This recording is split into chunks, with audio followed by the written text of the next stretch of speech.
My grandmother's clock chimes 13 times. I've never told anyone this before, mostly because I don't think anyone would believe me. I'm a 22-year-old student, and I'm staying at my grandmother's house in the middle of nowhere while my parents finalize their move to a new city. It's an old farmhouse, the kind with creaky floors and a distinct smell of dust and dried lavender. The centerpiece of the house has always been the towering grandfather clock in the main hall. Its deep, sonorous chimes have been the soundtrack to every childhood visit. My grandma is very elderly now, her memory fading in and out. But one thing she never forgot was the rule about the clock. It's a family heirloom, dear, she'd say, her eyes twinkling.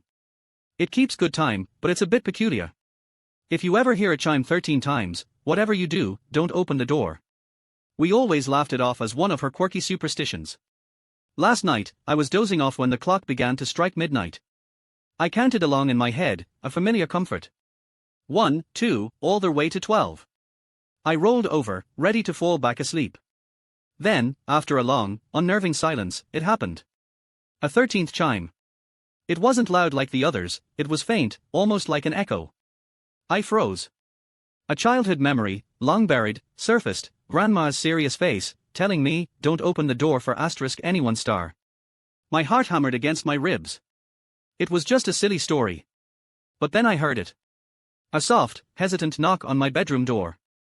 Honey, a voice whispered. It sounded like my grandma, but thin and reedy.